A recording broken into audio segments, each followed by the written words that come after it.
Here are 3 concerns people have about Edelbrock carburetors and why you really don't need to worry about them. Let's talk about it. First thing I want to talk about is the throttle shafts. I get this question very frequently, and I see it in forums or Instagram or whatever, where people ask about the throttle shaft and why do they feel so loose in there, and why does it have some wiggle to it when some other carburetors or a bushed carburetor doesn't have it? Why is that way? Well, let's talk about that. It's really kind of the way the carburetor is designed. It's not really meant to be a very solid bushed extra steps in the machining process.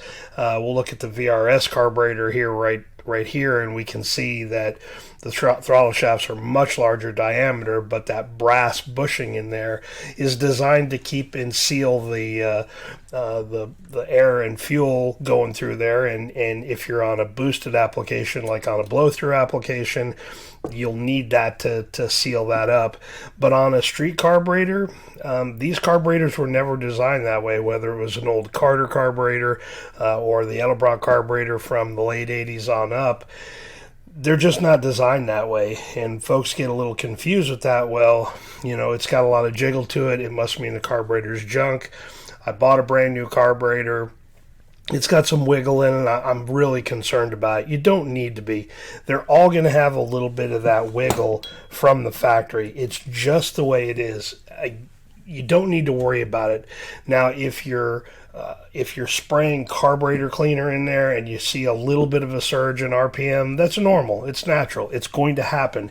These are not a sealed throttle shaft, so you're going to get a little bit of that air that's going to come in there. It's not a lot, and the carburetor does a really good job of compensating for that in its fuel delivery to take care of that.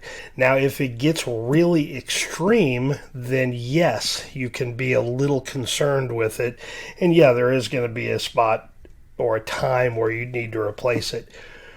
Is there a bushing kit available for these carburetors? No, and the reason being is there's no reason to drill these out and try to put a bushing in there, fit it to the throttle shaft. It's just too much work. These carburetors are fairly inexpensive, and I hate to say it, there's a lot of cores out there, so they're pretty easy to get your hands on, and buying or creating a bushing kit to seal that up doesn't make a lot of sense. Plus, when you look at these, all of the hardware in here is staked from the other side, so the hardware is designed to be a once in and that's out. You can back these out sometimes and put them back in, but you don't want to do that because you don't want hardware coming loose and going down into the engine. And yes, I guess you could put the hardware back in if it didn't snap off. Usually the heads of these twist off and leave the rest of the screw within the throttle shaft, making it almost impossible to get out. And yeah, sure, you could repair all that, but you're talking about an awful lot of work for very little that upside. So you're just not going to get a lot out of it. Now, this is a brand new 1906 carburetor.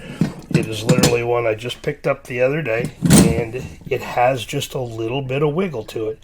Again, it's nothing to be concerned of. Don't get yourself wrapped around the axle about that, because it seems like it shouldn't be there. It's perfectly acceptable. It's perfectly fine. Don't need to worry about it. If you are wearing out the throttle shafts, you need to figure out the reason why. A lot of times what happens is there's typically some bad angles on however you're activating the throttle from the gas pedal, whether it's on an arm or a cable. Sometimes those get at some extreme angles, pull on a little funny, aren't aligned properly. Don't see that so often on the transmission kickdown side or a TV cable with a 700R4, but certainly on the throttle cable it can. If you've got too much spring pressure pulling on return spring, that could potentially cause it as well too. But just make sure you don't have bad angles on the throttle cable or the rod, whatever you're using to activate the throttle, and maybe that's a reason why you're wearing them out. But they don't wear out very frequently, so it's not like you're going to be replacing these every, or need to replace your carburetor every 6 months. It takes years of wear for these to for these to wear out that bad. So you can just check that just to make sure everything's good. This is another question that I get asked very frequently, and it's about the electric choke. And when the main body of the choke is off, what is this port right here, and why is it a vacuum leak? Well, it's not a vacuum leak, and I'll show you a little bit of detail on this. Let me flip this carburetor over first just to show you where that port goes to. Now, if you look, if we feed this wire through that port, and where does it go on the inside? Well, it draws vacuum from the inside of the port. You can see it right here on the primary blade where it comes out at. And what that's designed to do is pull air into the electric choke. Let's go back to the other side. I'll show you the main body of the choke and why that's important. Here's the main choke body, and you can see that's where the port is on it. And it's kind of hard to see down in there, but there's a little screen to keep junk and foreign stuff from getting in here. The reason why that port is necessary is very, very simple. It's heat. When you put power to this electric coil or this electric choke, and it adds power to the coil is what receives that, and it generates some heat. Now, that's what keeps the choke open, and that's what closes the choke in cold conditions when the choke is cold. But once it's warmed up and this pulls the choke open, it still has electricity running to it, and anytime you do that, it's going to generate some heat. And that's what that little port is designed to do, is to draw in air to keep that cool.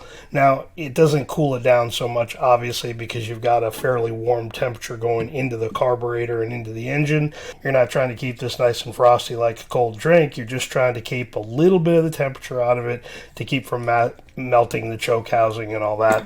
So that is a very, very designed piece, and it's necessary. Now, if you remove the electric choke from the vehicle and you no longer want to use it, that's where we have a little bit of an issue. Here's a manual choke carburetor, and what it has is this little brass plug that goes in there to plug off that hole to keep it from drawing in air into a choke that doesn't exist.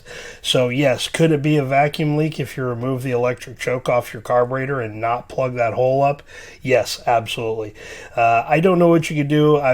People have done this multiple times. Unfortunately, it's usually the wrong way of doing it, where they'll tap it or just pound something in there. But tapping it and screwing some sort of a little short bolt and a little bit of thread sealant in there will keep it. Not a lot of vacuum draw on there, but certainly if you're going to take the electric choke off of a carburetor, don't know why you would, but if you're going to do that and go run a manual choke, you'll need to plug that port up. But that's very important to the operation of that choke. It's not a vacuum leak. It's designed to be there. It's there on purpose. This last one I don't see very often, but every time I do, it catches me off guard. I do laugh a little bit, but it's not very funny, I guess, for me or the person whose carburetor it is. These piston covers that hold and contain the piston, the metering rod, and the step-up spring do not have a gasket from the factory. The concern is usually, well, it's going to create a vacuum leak. That's what it's designed to do. Vacuum is drawn from the bottom side of the carburetor through these little ports right here, and that's what the step-up spring sees when it's trying to determine when to release that spring. When the vacuum drops to a certain point and the spring overpowers the vacuum because of the load, and then the load in the engine occurs and hits the value of the step-up spring, it releases and comes up. There's no problem with that. They don't need to be sealed. This poor little 500 has obviously had some blue RTV put in there to seal it up. Completely unnecessary. You don't have to do it. Please don't do that. There is no gasket for it in the rebuild kit. There's no gasket in it that comes from on the carburetor when it's new. It's just there to be a cover to protect it and to keep the piston from bouncing completely out of there under conditions where the vacuum drops and it comes all the way out. Matter of fact, the covers are there designed to stop that piston so the rod will still fit down into the jet properly. But yeah, that one's always a funny one. Kind of catches me off guard a little bit when I see it, but I get it, I understand it. But yeah, please, no gaskets and no RTV on those covers. So those are three little worries that folks have occasionally when they start working on these and thinking about them and how to improve it, how to make it better. And I really do appreciate that. So if you've got any questions on that, I always love answering them in the comments on Instagram and my Facebook group, whatever it is. It's completely okay for it, but you just have to understand, how the carburetors work and what they're designed to do. And yeah, it's good thinking, but those things you don't need to worry about. They're designed to be there. They're designed that way. There is no issue or problem with it. It's just how these carburetors operate. So if you've got any questions on this or any Edelbrock carburetor questions, don't hesitate to leave them down below. I'd be happy to answer them for you. And yeah, keep on tuning and get that carburetor running right. We'll talk to you guys on the next one. We'll see you.